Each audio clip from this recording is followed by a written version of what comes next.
Bismillahirrahmanirrahim. Assalamualaikum warahmatullahi wabarakatuh.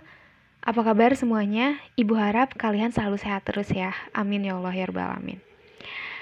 Bertemu lagi di mata pelajaran Matematika Peminatan untuk kelas 12 Matematika IPA di pembelajaran ketiga ini.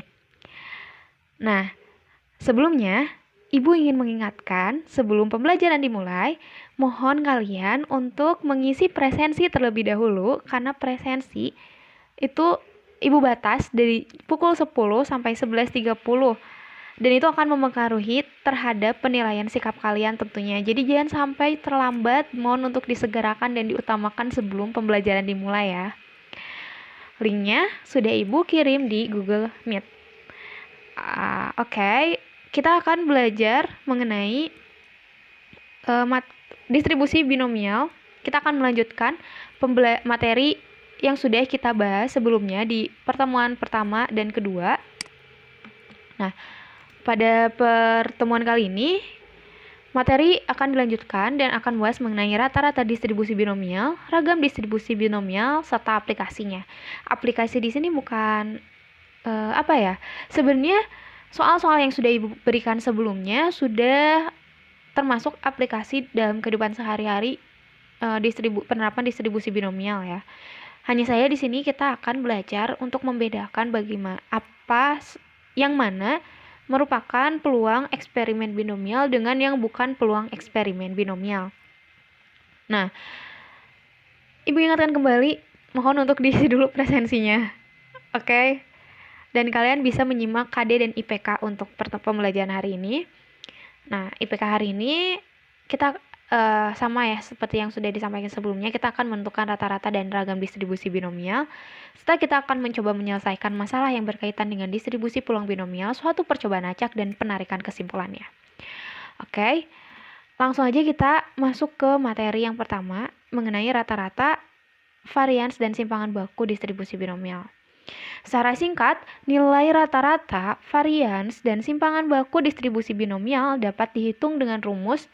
Yang pertama, rata-rata di sini dilambangkan dengan kita sebutnya mu sama dengan n dikali peluang sukses. Dan varians itu kita sebut dengan pok kuadrat sama dengan n dikali peluang sukses dikali dengan peluang gagal. Dan untuk simpangan bakunya merupakan akar dari varians itu sendiri. P sama dengan akar dari n dikali peluang sukses dikali peluang gagal. Mudah kan untuk rumusnya? Kita akan coba masuk kepada contoh soal. Kita gunakan permasalahan di pertemuan pertama dan kedua supaya nyambung. Nah, permasalahannya di sini seorang siswa menghadapi 6 pertanyaan pilihan berganda A, B, C, D, dan E. Dan setiap pertanyaan memiliki satu jawaban benar. Jika X sama dengan jumlah soal yang dijawab benar, maka hitung rata-rata, varian, dan simpangan bakunya. Oke, dari soal kita peroleh N-nya sama dengan 6. Dan di sini perubahan acaknya yang ditanyakan yaitu jumlah soal yang dijawab benar. P-nya 1/5 dan Q-nya 4/5. Sudah kita bahas ya di pertemuan sebelumnya. Nah, kita akan mencari rata-ratanya. Rata-ratanya tinggal kita substitusikan. Mu sama dengan N dikali P. N-nya 6, P-nya 1/5 sama dengan 1/2. Untuk varians, hanya kita tambahkan dengan, hanya kita kalikan lagi dengan peluang gagalnya. Kita peroleh 0,96. Dan simpangan bakunya merupakan akar dari varian itu sendiri. Akar 0,96 sama dengan 0,9798. Mudah bukan untuk rata-rata, varian, dan simpangan bakunya? Kita akan coba untuk masuk ke materi selanjutnya, yaitu menyelesaikan masalah berkaitan dengan distribusi peluang binomial, suatu percobaan acak, dan penarikan kesimpulannya. Oke, di sini kita akan mengingat kembali ciri-ciri suatu eksperimen binomial. Itu seperti apa? Pertama, binomial. Ingatkan yang Ibu Nox minggu kemarin sampaikan, binomial itu terdiri dari dua suku kata, yaitu bi dan nomial. Bi berarti 2, sedangkan nomial dapat diartikan sebagai kondisi. Artinya, binomial itu menggambarkan sebuah kejadian dengan dua kondisi. kondisi pertama itu sukses, sedangkan kondisi kedua dianggap gagal. Lalu yang kedua, probabilitas sukses P atau probabilitas suksesnya adalah sama untuk setiap percobaan. Jadi nggak boleh ada perubahan nilai dari peluang suksesnya atau peluang gagalnya. Lalu yang ketiga, masing-masing percobaan bebas satu sama lain. Dan yang keempat, variabel acak X adalah jumlah total sukses dalam N percobaan. Nah, kita akan membandingkan dua buah permasalahannya di sini. Permasalahan pertama dan permasalahan kedua. Permasalahan pertama. Oke. Sebuah lembaga beasiswa melakukan wawancara pada peserta beasiswa. Dari seluruh peserta wawancara, hanya 30% yang lolos. Dari para peserta wawancara tersebut diambil sampel cara acak sebanyak 30 orang. Peluang sampel terdiri dari peserta lolos sebanyak 15 orang adalah. Lalu permasalahan kedua. Dalam sebuah kotak tertutup terdapat 4 buah bola putih dan 6 buah bola hitam. Coba dibayangkan, seorang anak akan mengambil 4 buah bola dari kotak tersebut satu per satu. Peluang terambil 3 buah bola putih dan 1 bola hitam adalah, pertanyaannya, dari kedua permasalahan tersebut, yang mana merupakan eksperimen binomial? Ayo, menurut kalian, permasalahan 1 atau permasalahan 2 atau dua-duanya eksperimen binomial atau dua-duanya bukan? Oke, kita coba analisis permasalahan pertama. Nah, di sini dari permasalahan pertama, menurut kalian apa aja yang bisa kita ketahui dari permasalahan ini? Pertama, kita tahu peubah acaknya. Peubah acaknya yaitu banyaknya sampel lolos. Dan X yang ditanyakan itu peluang sampel terdiri dari peserta lolos banyak 15 orang. Lalu di sini juga kita dapati N percobaannya itu sebanyak 30. Sorry Ibu, typo. Dan kita juga dapat menentukan P-nya dan Q-nya, di mana P di sini itu tetap. P-nya senilai 0,3 dan Q-nya 0,7. Kesimpulannya, permasalahan 1 merupakan eksperimen peluang binomial. Karena P-nya itu atau peluang suksesnya itu tetap ditetapkan gitu segini, tidak berubah. Kita coba lihat ke permasalahan kedua. Apakah permasalahan kedua juga eksperimen binomial? Nah, dalam sebuah kotak tertutup terdapat 4 bola putih dan 6 buah bola hitam. Jadi tertutup dan kita tuh istilahnya nggak bisa lihat gitu. Jadi ngambil tuh bener-bener random. Nah, seorang anak akan mengambil 4 buah bola dari kotak tersebut satu per satu. Yang ditanyakan adalah peluang terambil 3 bola putih dan 1 bola hitam. Apakah ini eksperimen binomial? Nah, kita ilustrasikan nih. Satu kotak ini dalamnya ada 6 bola hitam dan 4 bola putih. Pura-puranya kita nggak bisa gitu ngambil, nggak ngelihat gitu, nggak bisa lihat, makanya dianggap random. Nah, pengambilan dilakukan 4 kali nih. Pengambilan pertama, peluang bola hitam tuh 6 per 10, karena 6 dari 10. Peluang bola putih 4 per 10. Nah, jika pada pengambilan pertama bola hitam terambil, maka pada pengambilan kedua peluangnya akan berubah. Peluang bola hitam itu jadi 5 per 9, yang asalnya 6, jadi 5 ya. Lalu peluang bola putih jadi 4 per 9. Kesimpulannya, permasalahan kedua ini bukan eksperimen peluang binomial karena probabilitas sukses atau P tidak sama untuk setiap percobaan.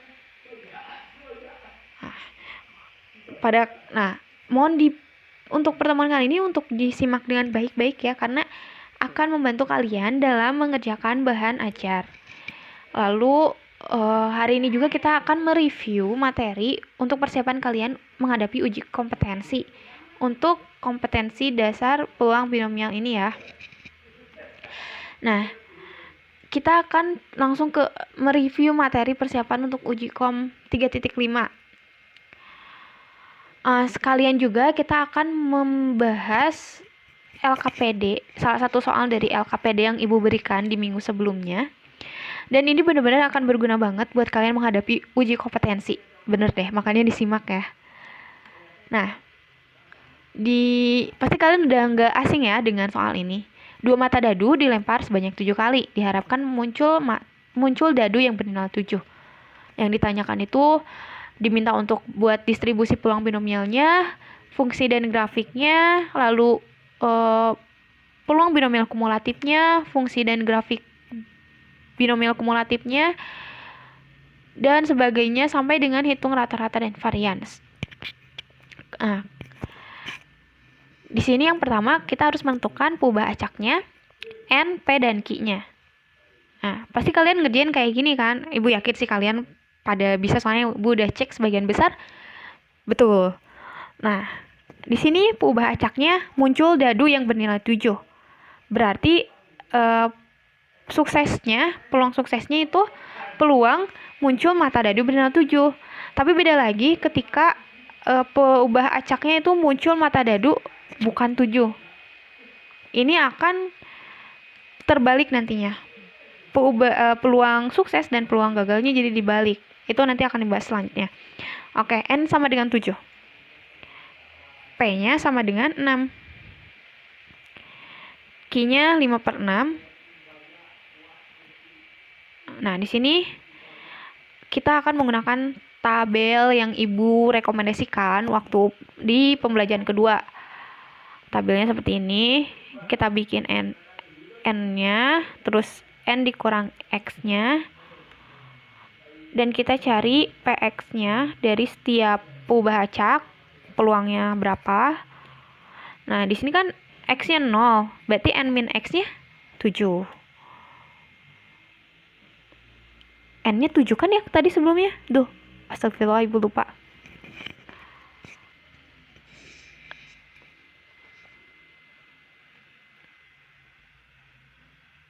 Oke, wait. Kita cek lagi. Tadi N-nya 7 ya, betul. Nah, di sini X-nya 0, N min X-nya 7. Berarti PX-nya kombinasi 7 dengan 0 dikalikan peluang suksesnya 1/6 pangkat 0, peluang gagalnya 5/6 pangkat 7 sama dengan sekian. Dan untuk FX-nya atau kumulatifnya 0,2791. Lalu untuk ketika X-nya 1, berarti N min X-nya 6. Penjumlahannya kan 0 tambah 7, 7. 1 tambah 6, 7. 2 tambah 5, 7. Seterusnya seperti itu. Nah, untuk yang kumulatifnya sebelumnya sama Ibu sudah kasih tahu juga kan, ketika ini udah dapet nih 0,2791, untuk mencari yang ada di bawah sini, kita jumlahkan yang atas ini dengan hasil yang di sebelah kiri ini. Kita jumlahkan hasilnya 0,6698. Dan seterusnya, ketika sudah ditemukan di peluang yang ketiga ini, nah, untuk kumulatifnya yang ini kita tambahkan dengan yang ini. Jadi hasilnya kita peroleh. Seperti itu sampai seterusnya ke bawah. Ini juga untuk mempersingkat dan mengefektifkan aja penulisan kalian ya. Nah, dari situ distribusi peluang binomialnya langsung kita ambil dari tabel yang mana? Yang review lagi, nah, dari tabel yang ini. Ini untuk distribusi binomial, peluang binomialnya yang akan dimasukkan ke tabel. Dan ini juga akan dijadikan untuk fungsinya serta untuk menggambar grafik. Dan kalau yang ini dijadikan untuk fungsi yang kumulatifnya. Jadi langsung kalian mengerjakannya gitu langsung. Nah,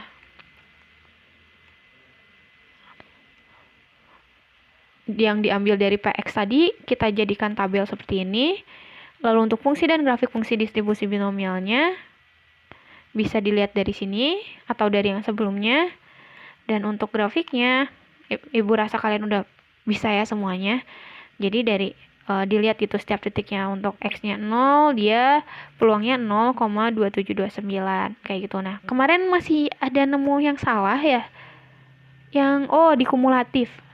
Nanti disimak baik-baik yang di kumulatif. Untuk yang grafik ini sebagian besar sih udah betul. Nah, dibuat aja grafiknya. Lalu untuk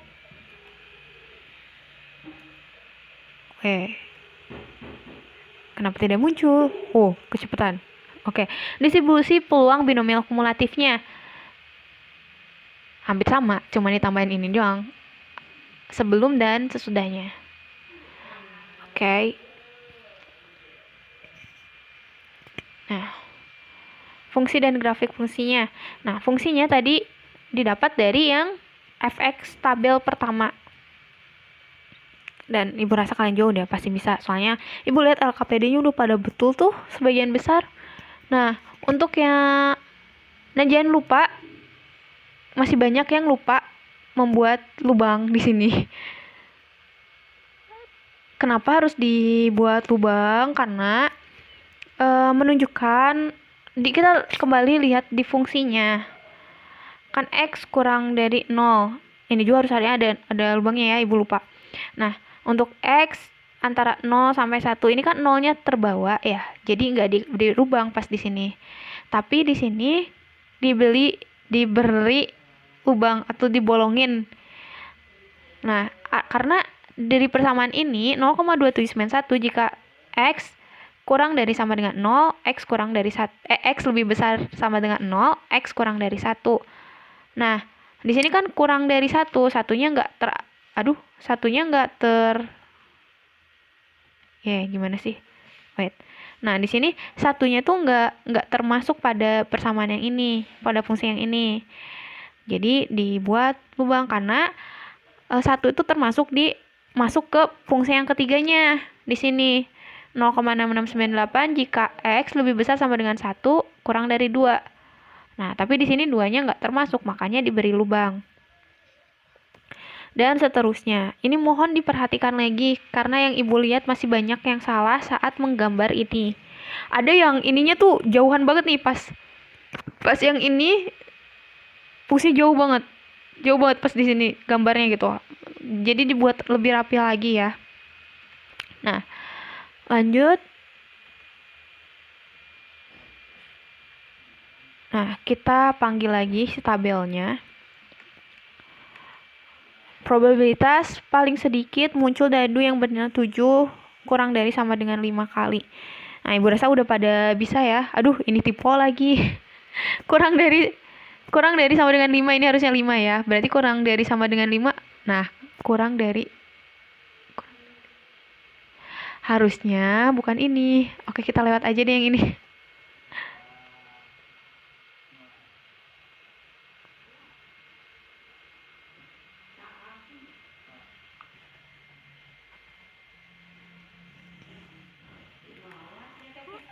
Ini nggak usah lah, kita lewat aja.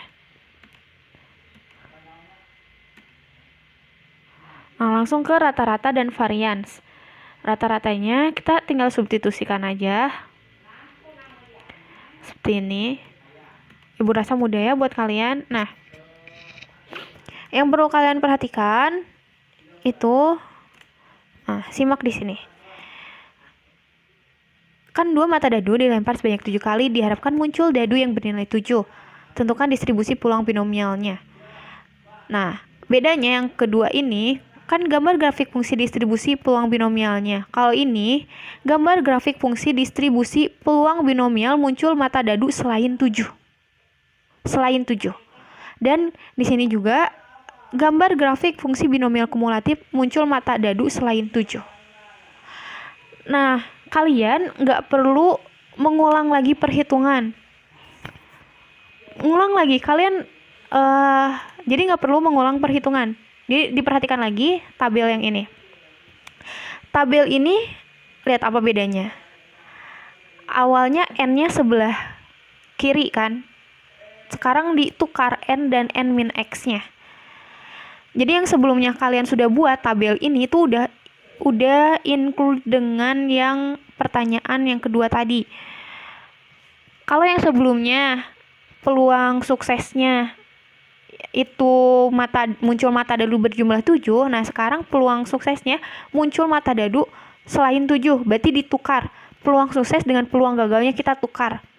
Nah, supaya lebih mudah, kalian nggak perlu mengulang lagi perhitungan, hasilnya akan sama. Yang beda itu N dengan N min X yang kita tukar. Jadi di sini terbalik gitu. Jadi cara membacanya ketika peluang sukses dan gagal ditukar, kalau tadi peluang sukses kita bacanya dari atas ya, maka fungsinya juga kan akan dari atas dulu ya. Ketika X sama dengan 0, itu 0,2791. Ketika X sama dengan 1, nah itu kan yang peluang sukses yang pertama yang muncul mata dadu 7. Sementara kalau peluang suksesnya ditukar dengan muncul mata dadu selain 7 atau yang sebelumnya yang gagal gitu. Ini kita tukar N dengan N min X-nya akan berakibat membacanya dari bawah. Jadi ketika X sama dengan 1, dia akan 0. Ketika X-nya 0, dia akan 0. Ketika X-nya sama dengan 1, dia akan 0,001. Got it? Jadi ditukar gitu. Kalau yang sebelumnya dibacanya dari atas, dulu fungsinya juga berurutan X-nya sama dengan N-nya sama dengan X apa 0 nih? Apa? Aduh. Pokoknya itulah dari 0, 1, 2, 3, 4, 5, 6, 7. Nah, ini ditukar. Nanti fungsinya juga ditukar. Ini dulu, dari bawah dulu gitu. Jadi bawah disusun dibalikin gitu. Jadi dari 0 sampai ke 0,271. Begitupun dengan yang kumulatifnya. Nah, bisa kita lihat. Kan ini distribusi peluang yang sukses muncul mata dadu 7 ya. Nah, itu bisa kita tukar aja kalau misalnya ditanyanya muncul mata dadu selain 7. Bisa kita tukar aja gitu. 7-nya dengan 0 tukeran nilai. 6-nya dengan 1 tukeran nilainya. 2 dengan 5 tukeran nilainya. 4 sama 3 tukeran nilainya. Nah, fungsi dan grafik fungsinya di sini akan berakibat kepada fungsinya. Yang asalnya 0,27917 jika X sama dengan 0, di sini 0,27917 jika X sama dengan 7. Jadi kita tukar 7, 6, 5, 4, 3, 2, 1. Tapi nyusunnya jangan kayak gini ya. Diawali dari 0 dulu. Jadi ditukar nih. Dipindah posisikan yang 0 jika X sama dengan 0-nya jadi di atas gitu ya. Terus 0,001 jika X-nya sama dengan 1. Nah, jadi cuma ditukar tempat penempatannya aja, nggak perlu ngelang lagi ngitung gitu. Nah, untuk grafiknya ini lucu nih grafiknya. Grafiknya asalnya kan seperti ini. Tinggal kita inverse-kan aja atau kita cerminkan istilahnya. Anggap aja ini itu ada cermin nih. Hasilnya kan kayak gini kan. Nah, kita cerminkan hasilnya kayak gini. Jadi kebalikannya tuh. Jadi nggak perlu ngitung lagi gitu, nggak perlu buat grafik lagi, tinggal dibalik aja gitu. Nah, kisi-kisi uji kompetensi. Jadi minggu depan kita akan melaksanakan uji kompetensi hore. Wah, di sini Ibu akan kasih tahu kisi-kisi uji kompetensinya. Akan ada 6 soal PG, 1 soal uraian beranak hehe. Jadi total 10 soal untuk masing-masing siswa. Seperti biasa, soal diberi kode, dikerjakan sesuai nomor absen, ganjil atau genap. Nanti ada instruksinya, baca petunjuknya, oke? Nah, kisi-kisinya nanti kita dalam soal tuh, kalian harus bisa mengidentifikasi pengertian distribusi binomial, terus membuat tabel distribusi binomial, menentukan fungsi distribusi binomial dan grafiknya, menentukan fungsi distribusi binomial kumulatif dan grafiknya, serta menentukan rata-rata varian dan simpangan baku distribusi binomial. Nah, Ibu harap kalian benar-benar menyimak, soalnya tadi soal nggak akan jauh dari yang Ibu bahas sebelumnya. Jadi, Ibu juga tadi udah ngasih tips supaya kalian lebih efektif dalam mengerjakan pakai tabel yang Ibu contohkan sebelumnya, serta ketika berubah si peluang suksesnya bertukar dengan peluang gagalnya, atau yang ditanyakan fungsi dan grafik peluang gagal, kalian nggak perlu ngitung ulang, tinggal dibalik aja, diinversekan dan si grafiknya tinggal dicerminkan seperti itu. Nah, untuk pertemuan kali ini cukup sekian. Terima kasih atas perhatiannya. Semoga kalian sehat terus, jaga kesehatan, jangan lupa presensi, oke? Terus jangan lupa setiap ada tugas mohon untuk dikirimkan tepat waktu, jangan sampai melebihi batas waktu, karena itu akan mempengaruhi terhadap penilaian sikap kalian. Jangan lupa presensi intinya juga. Lalu dipersiapkan untuk uji kompetensi minggu depan. Bertemu lagi dengan Ibu di minggu depan dengan uji kompetensi. Jangan lupa untuk disiapkan dan belajar. Terima kasih. Wassalamualaikum warahmatullahi wabarakatuh. Semangat untuk uji kompetensinya.